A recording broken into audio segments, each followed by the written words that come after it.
Chapter 1. Down the Rabbit Hole. Alice was beginning to get very tired of sitting by her sister on the bank and of having nothing to do. Once or twice she had peeped into the book her sister was reading, but it had no pictures or conversations in it. And what is the use of a book, thought Alice, without pictures or conversations?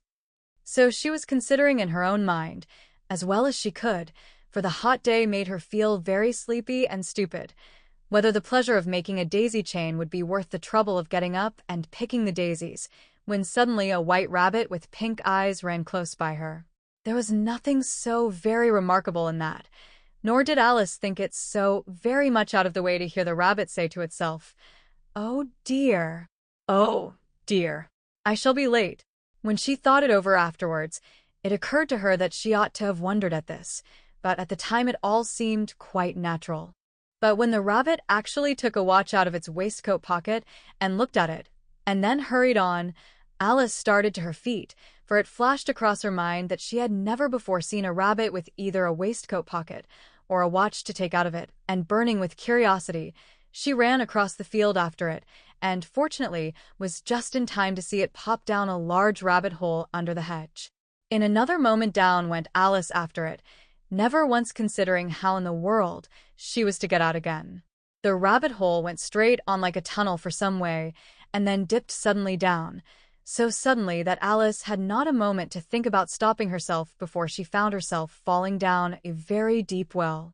Either the well was very deep, or she fell very slowly, for she had plenty of time as she went down to look about her, and to wonder what was going to happen next. First, she tried to look down and make out what she was coming to, but it was too dark to see anything. Then she looked at the sides of the well, and noticed that they were filled with cupboards and bookshelves. Here and there she saw maps and pictures hung upon pegs. She took down a jar from one of the shelves as she passed. It was labeled orange marmalade, but to her great disappointment it was empty. She did not like to drop the jar for fear of killing somebody underneath, so managed to put it into one of the cupboards as she fell past it. Well, thought Alice to herself, after such a fall as this, I shall think nothing of tumbling downstairs. How brave they'll all think me at home. Why, I wouldn't say anything about it, even if I fell off the top of the house. Which was very likely true. Down, down, down. Would the fall never come to an end? I wonder how many miles I've fallen by this time, she said aloud. I must be getting somewhere near the center of the earth. Let me see. That would be 4,000 miles down, I think, for, you see, Alice had learnt several things of this sort in her lessons in the schoolroom, and though this was not a very good opportunity for showing off her knowledge, as there was no one to listen to her, still it was good practice to say it over. Yes, that's about the right distance, but then I wonder what latitude or longitude I've got to. Alice had no idea what latitude was or longitude either, but thought they were nice grand words to say. Presently she began again. I wonder if I shall fall right through the earth. How funny it'll seem to come out among the people that walk with their heads downward. The antipathies, I think. She was rather glad there was no one listening this time, as it didn't sound at all the right word. But I shall have to ask them what the name of the country is, you know. Please, ma'am, is this New Zealand or Australia? And she tried to curtsy as she spoke. Fancy curtsying as you're falling through the air. Do you think you could manage it? And what an ignorant little girl she'll think me for asking. No, it'll never do to ask. Perhaps I shall see it written up somewhere. Down, down, down. There was nothing else to do, so Alice soon began talking again. Dinah'll miss me very much tonight, I should think. Dinah was the cat. I hope they'll remember her saucer of milk at tea time. Dinah, my dear, I wish you were down here with me. There are no mice in the air, I'm afraid, but you might catch a bat, and that's very like a mouse, you know. But do cats eat bats, I wonder? And here Alice began to get rather sleepy, and went on saying to herself, in a dreamy sort of way, do cats eat bats? Do cats eat bats? And sometimes, do bats eat cats? For you see, as she couldn't answer either question, it didn't much matter which way she put it. She felt that she was dozing off, and had just begun to dream that she was walking hand in hand with Dinah, and saying to her very earnestly, Now, Dinah, tell me the truth. Did you ever eat a bat? When suddenly, thump, thump, down she came upon a heap of sticks and dry leaves, and the fall was over. Alice was not a bit hurt, and she jumped up onto her feet in a moment. She looked up, but it was all dark overhead.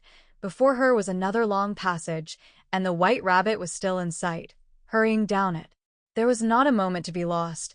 Away went Alice like the wind, and was just in time to hear it say, as it turned a corner, "Oh, my ears and whiskers, how late it's getting." She was close behind it when she turned the corner, but the rabbit was no longer to be seen. She found herself in a long, low hall, which was lit up by a row of lamps hanging from the roof. There were doors all round the hall, but they were all locked, and when Alice had been all the way down one side and up the other, trying every door, she walked sadly down the middle, wondering how she was ever to get out again. Suddenly, she came upon a little three-legged table, all made of solid glass. There was nothing on it except a tiny golden key, and Alice's first thought was that it might belong to one of the doors of the hall. But, alas! Either the locks were too large or the key was too small, but at any rate it would not open any of them. However, on the second time round, she came upon a low curtain she had not noticed before, and behind it was a little door about 15 inches high. She tried the little golden key in the lock, and to her great delight it fitted. Alice opened the door and found that it led into a small passage, not much larger than a rat hole. She knelt down and looked along the passage into the loveliest garden you ever saw. How she longed to get out of that dark hall and wander about among those beds of bright flowers and those cool fountains, but she could not even get her head through the doorway. And even if my head would go through, thought poor Alice, it would be of very little use without my shoulders. Oh, how I wish I could shut up like a telescope. I think I could, if I only knew how to begin. For, you see, so many out-of-the-way things had happened lately that Alice had begun to think that very few things indeed were really impossible. There seemed to be no use in waiting by the little door, so she went back to the table, half hoping she might find another key on it, or at any rate a book of rules for shutting people up like telescopes. This time she found a little bottle on it, which certainly was not here before, said Alice, and round the neck of the bottle was a paper label with the words, "Drink me," beautifully printed on it in large letters. It was all very well to say, "Drink me," but the wise little Alice was not going to do that in a hurry. "No, I'll look first," she said, "and see whether it's marked poison or not." For she had read several nice little histories about children who had got burnt and eaten up by wild beasts and other unpleasant things, all because they would not remember the simple rules their friends had taught them, such as that a red-hot poker will burn you if you hold it too long, and that if you cut your finger very deeply with a knife, it usually bleeds, and she had never forgotten that if you drink much from a bottle marked poison, it is almost certain to disagree with you, sooner or later. However, this bottle was not marked poison, so Alice ventured to taste it, and finding it very nice, it had, in fact, a sort of mixed flavor of cherry tart, custard, pineapple, roast turkey, toffee, and hot buttered toast. She very soon finished it off. "What a curious feeling," said Alice. "I must be shutting up like a telescope." And so it was indeed. She was now only 10 inches high, and her face brightened up at the thought that she was now the right size for going through the little door into that lovely garden. First, however, she waited for a few minutes to see if she was going to shrink any further. She felt a little nervous about this, for it might end, you know, said Alice to herself, in my going out altogether, like a candle. I wonder what I should be like then. And she tried to fancy what the flame of a candle is like after the candle is blown out, for she could not remember ever having seen such a thing. After a while, finding that nothing more happened, she decided on going into the garden at once. But, alas for poor Alice! When she got to the door, she found she had forgotten the little golden key, and when she went back to the table for it, she found she could not possibly reach it. She could see it quite plainly through the glass, and she tried her best to climb up one of the legs of the table, but it was too slippery, and when she had tired herself out with trying, the poor little thing sat down and cried. "Come, there's no use in crying like that," said Alice to herself, rather sharply. "I advise you to leave off this minute." She generally gave herself very good advice, though she very seldom followed it, and sometimes she scolded herself so severely as to bring tears into her eyes, and once she remembered trying to box her own ears for having cheated herself in a game of croquet she was playing against herself. for this curious child was very fond of pretending to be two people. But it's no use now, thought poor Alice, to pretend to be two people. Why, there's hardly enough of me left to make one respectable person. Soon her eye fell on a little glass box that was lying under the table. She opened it and found in it a very small cake, on which the words, "Eat me," were beautifully marked in currants. "Well, I'll eat it," said Alice, "and if it makes me grow larger, I can reach the key, and if it makes me grow smaller, I can creep under the door.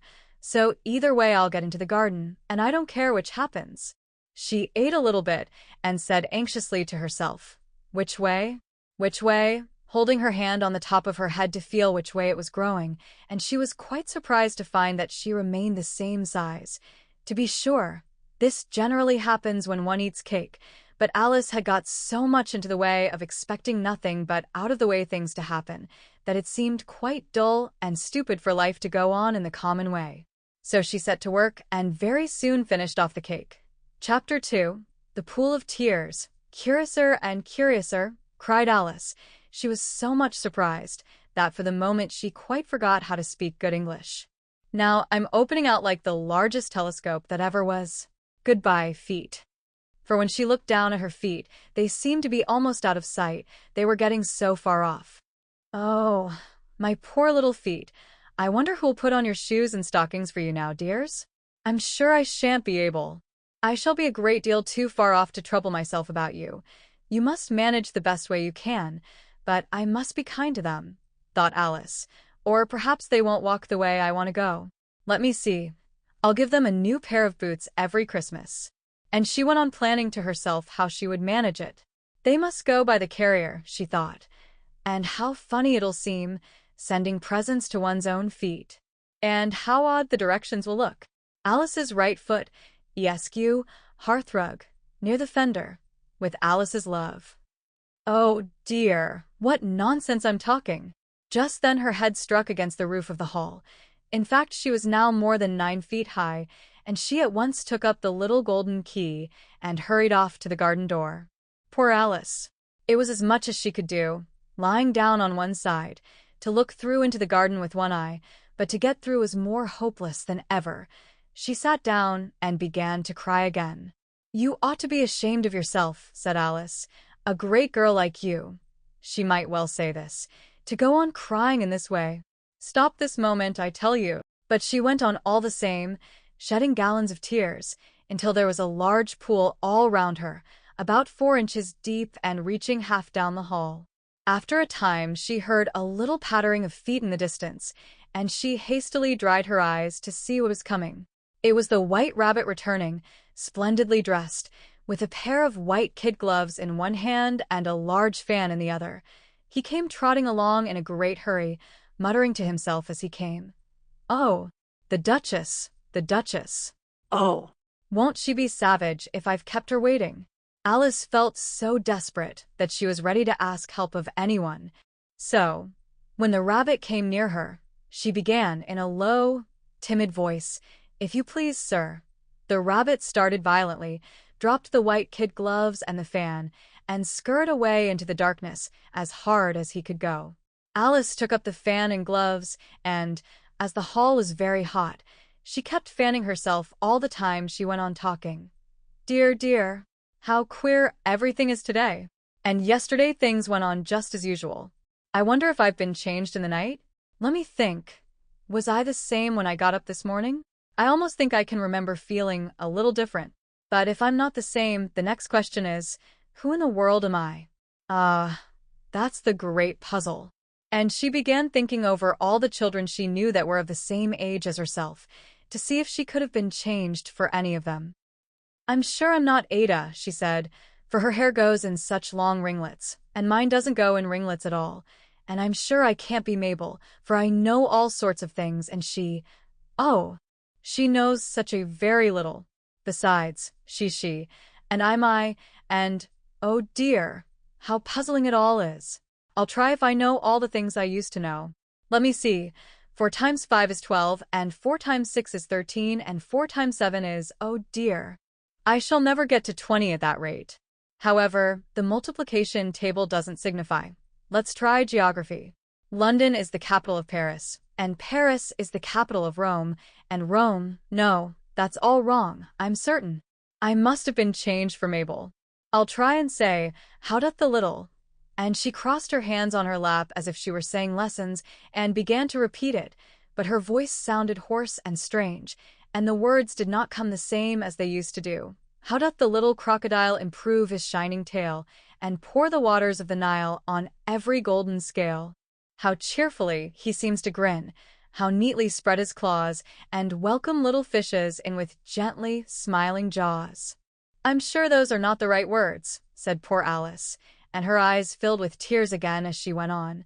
I must be Mabel after all, and I shall have to go and live in that poky little house, and have next to no toys to play with, and oh, ever so many lessons to learn. No, I've made up my mind about it. If I'm Mabel, I'll stay down here. It'll be no use their putting their heads down and saying, come up again, dear. I shall only look up and say, who am I then? Tell me that first, and then, if I like being that person, I'll come up.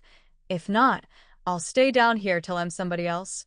But, oh dear, cried Alice with a sudden burst of tears, I do wish they would put their heads down. I am so very tired of being all alone here. As she said this, she looked down at her hands, and was surprised to see that she had put on one of the rabbit's little white kid gloves while she was talking. How can I have done that, she thought. I must be growing small again. She got up and went to the table to measure herself by it, and found that, as nearly as she could guess, she was now about 2 feet high, and was going on shrinking rapidly. She soon found out that the cause of this was the fan she was holding, and she dropped it hastily, just in time to avoid shrinking away altogether. That was a narrow escape, said Alice, a good deal frightened at the sudden change, but very glad to find herself still in existence. And now for the garden. And she ran with all speed back to the little door. But, alas! The little door was shut again, and the little golden key was lying on the glass table as before, and things are worse than ever, thought the poor child, for I never was so small as this before, never. And I declare it's too bad, that it is. As she said these words her foot slipped, and in another moment, splash! She was up to her chin in salt water. Her first idea was that she had somehow fallen into the sea, and in that case I can go back by railway, she said to herself. Alice had been to the seaside once in her life, and had come to the general conclusion that wherever you go to on the English coast you find a number of bathing machines in the sea, some children digging in the sand with wooden spades, then a row of lodging houses, and behind them a railway station. However, she soon made out that she was in the pool of tears which she had wept when she was 9 feet high. I wish I hadn't cried so much, said Alice, as she swam about, trying to find her way out. I shall be punished for it now, I suppose, by being drowned in my own tears. That will be a queer thing, to be sure. However, everything is queer today. Just then she heard something splashing about in the pool a little way off, and she swam nearer to make out what it was. At first she thought it must be a walrus or a hippopotamus, but then she remembered how small she was now, and she soon made out that it was only a mouse that had slipped in like herself. Would it be of any use now, thought Alice, to speak to this mouse? Everything is so out of the way down here that I should think very likely it can talk. At any rate, there's no harm in trying. So she began, "Oh, Mouse, do you know the way out of this pool? I am very tired of swimming about here, oh Mouse." Alice thought this must be the right way of speaking to a mouse. She had never done such a thing before, but she remembered having seen in her brother's Latin grammar, a mouse of a mouse, to a mouse, oh mouse. The mouse looked at her rather inquisitively, and seemed to her to wink with one of its little eyes, but it said nothing. Perhaps it doesn't understand English, thought Alice. I dare say it's a French mouse, come over with William the Conqueror. For, with all her knowledge of history, Alice had no very clear notion how long ago anything had happened. So she began again, "Oh, est ma chat," which was the first sentence in her French lesson book. The mouse gave a sudden leap out of the water, and seemed to quiver all over with fright. "Oh, I beg your pardon," cried Alice hastily, afraid that she had hurt the poor animal's feelings. "I quite forgot you didn't like cats." "Not like cats," cried the mouse, in a shrill, passionate voice. Would you like cats if you were me? Well, perhaps not, said Alice in a soothing tone. Don't be angry about it. And yet I wish I could show you our cat Dinah. I think you'd take a fancy to cats if you could only see her. She is such a dear, quiet thing, Alice went on, half to herself, as she swam lazily about in the pool, and she sits purring so nicely by the fire, licking her paws and washing her face, and she is such a nice soft thing to nurse, and she's such a capital one for catching mice. Oh, I beg your pardon, cried Alice again, for this time the mouse was bristling all over, and she felt certain it must be really offended. We won't talk about her any more, if you'd rather not. We indeed, cried the mouse, who was trembling down to the end of his tail. As if I would talk on such a subject. Our family always hated cats. Nasty, low, vulgar things. Don't let me hear the name again. I won't indeed, said Alice, in a great hurry to change the subject of conversation. Are you fond of dogs? The mouse did not answer, so Alice went on eagerly. There is such a nice little dog near our house I should like to show you. A little bright-eyed terrier, you know, with such long curly brown hair. And it'll fetch things when you throw them, and it'll sit up and beg for its dinner and all sorts of things, I can't remember half of them, and it belongs to a farmer, you know, and he says it's so useful, it's worth £100. He says it kills all the rats and, oh dear, cried Alice in a sorrowful tone, I'm afraid I've offended it again. For the mouse was swimming away from her as hard as it could go, and making quite a commotion in the pool as it went. So she called softly after it, Mouse dear, do come back again, and we won't talk about cats or dogs either, if you don't like them. When the mouse heard this, it turned round and swam slowly back to her.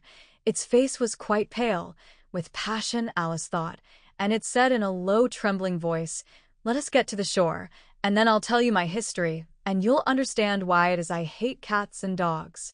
It was high time to go, for the pool was getting quite crowded with the birds and animals that had fallen into it. There were a duck and a dodo, a lory and an eaglet, and several other curious creatures. Alice led the way, and the whole party swam to the shore.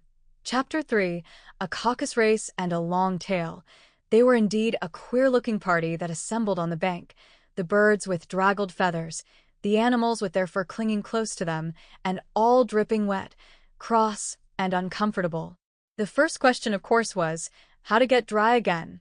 They had a consultation about this, and after a few minutes it seemed quite natural to Alice to find herself talking familiarly with them, as if she had known them all her life. Indeed, she had quite a long argument with the lory, who at last turned sulky and would only say, I am older than you and must know better. And this Alice would not allow without knowing how old it was, and, as the lory positively refused to tell its age, there was no more to be said. At last the mouse, who seemed to be a person of authority among them, called out, Sit down, all of you, and listen to me.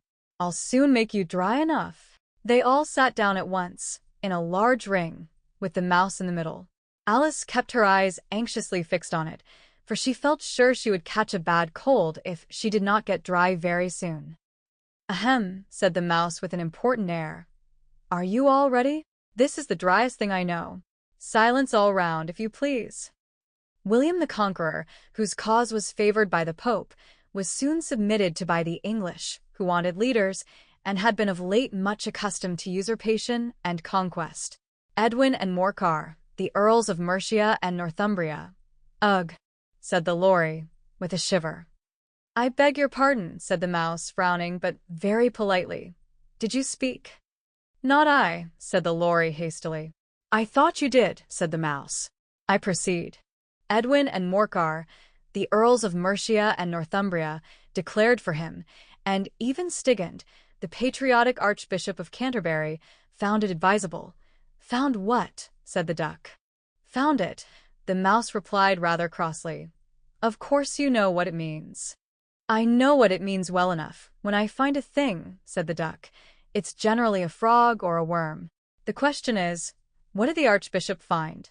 The mouse did not notice this question, but hurriedly went on. Found it advisable to go with Edgar Atheling to meet William and offer him the crown. William's conduct at first was moderate, but the insolence of his Normans— How are you getting on now, my dear? It continued, turning to Alice as it spoke. As wet as ever, said Alice in a melancholy tone. It doesn't seem to dry me at all.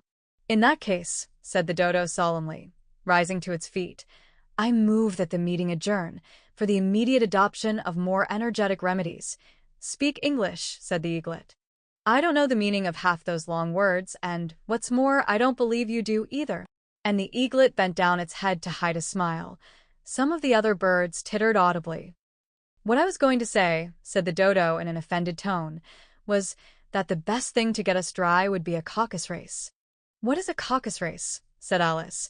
Not that she wanted much to know, but the dodo had paused as if it thought that somebody ought to speak, and no one else seemed inclined to say anything. Why, said the dodo, the best way to explain it is to do it. And, as you might like to try the thing yourself some winter day, I will tell you how the dodo managed it. First it marked out a race course in a sort of circle. The exact shape doesn't matter, it said, and then all the party were placed along the course, here and there. There was no 1, 2, 3, and away, but they began running when they liked and left off when they liked, so that it was not easy to know when the race was over. However, when they had been running half an hour or so, and were quite dry again, the dodo suddenly called out, "The race is over," and they all crowded round it, panting and asking, "But who has won?" This question the dodo could not answer without a great deal of thought, and it sat for a long time with one finger pressed upon its forehead, the position in which you usually see Shakespeare in the pictures of him, while the rest waited in silence. At last the dodo said, "Everybody has won, and all must have prizes." "But who is to give the prizes?" quite a chorus of voices asked. "Why, she, of course," said the dodo, pointing to Alice with one finger, and the whole party at once crowded round her, calling out in a confused way, "Prizes! Prizes!" Alice had no idea what to do, and in despair she put her hand in her pocket and pulled out a box of comfits. Luckily the salt water had not got into it, and handed them round as prizes. There was exactly one apiece, all round. "But she must have a prize herself, you know," said the mouse. "Of course," the dodo replied very gravely. "What else have you got in your pocket?" he went on, turning to Alice. "Only a thimble," said Alice sadly. "Hand it over here," said the dodo. Then they all crowded round her once more, while the dodo solemnly presented the thimble, saying, "We beg your acceptance of this elegant thimble." And, when it had finished this short speech, they all cheered.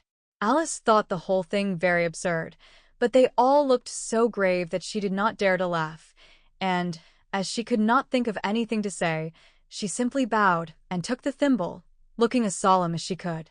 The next thing was to eat the comfits. This caused some noise and confusion, as the large birds complained that they could not taste theirs, and the small ones choked and had to be patted on the back. However, it was over at last, and they sat down again in a ring, and begged the mouse to tell them something more. "You promised to tell me your history, you know," said Alice, "and why it is you hate C and D," she added in a whisper, half afraid that it would be offended again. "Mine is a long and a sad tale," said the mouse, turning to Alice and sighing. "It is a long tale." "Certainly," said Alice, looking down with wonder at the mouse's tail. "But why do you call it sad?" And she kept on puzzling about it while the mouse was speaking, so that her idea of the tale was something like this. Fury said to a mouse that he met in the house, "Let's both go to law. I will prosecute you. Come, I'll take no denial. We must have a trial, for really this morning I've nothing to do." Said the mouse to the cur, "Such a trial, dear sir, with no jury or judge, would be wasting our breath." "I'll be judge, I'll be jury," said cunning old Fury. "I'll try the whole cause, and condemn you to death." "You are not attending," said the mouse to Alice severely. "What are you thinking of?" "I beg your pardon," said Alice very humbly. "You had got to the fifth bend, I think?" "I had not," cried the mouse, sharply and very angrily. "A knot," said Alice, always ready to make herself useful, and looking anxiously about her. "Oh, do let me help to undo it." "I shall do nothing of the sort," said the mouse, getting up and walking away. "You insult me by talking such nonsense." "I didn't mean it," pleaded poor Alice. "But you're so easily offended, you know." The mouse only growled in reply. "Please come back and finish your story." Alice called after it, and the others all joined in chorus. Yes, please do, but the mouse only shook its head impatiently and walked a little quicker. What a pity it wouldn't stay, sighed the Lory, as soon as it was quite out of sight, and an old crab took the opportunity of saying to her daughter, "Ah, my dear, let this be a lesson to you never to lose your temper." "Hold your tongue, Ma," said the young crab a little snappishly. "You're enough to try the patience of an oyster." "I wish I had our Dinah here, I know I do," said Alice aloud, addressing nobody in particular. "She'd soon fetch it back." "And who is Dinah, if I might venture to ask the question?" said the Lory. Alice replied eagerly, for she was always ready to talk about her pet. "Dinah's our cat. And she's such a capital one for catching mice you can't think. And oh, I wish you could see her after the birds. Why, she'll eat a little bird as soon as look at it." This speech caused a remarkable sensation among the party. Some of the birds hurried off at once. One old magpie began wrapping itself up very carefully, remarking, "I really must be getting home. The night air doesn't suit my throat." And a canary called out in a trembling voice to its children, "Come away, my dears. It's high time you were all in bed." On various pretexts they all moved off, and Alice was soon left alone. "I wish I hadn't mentioned Dinah," she said to herself in a melancholy tone. "Nobody seems to like her down here, and I'm sure she's the best cat in the world. Oh, my dear Dinah, I wonder if I shall ever see you any more." And here poor Alice began to cry again, for she felt very lonely and low-spirited. In a little while, however, she again heard a little pattering of footsteps in the distance, and she looked up eagerly, half hoping that the mouse had changed his mind and was coming back to finish his story.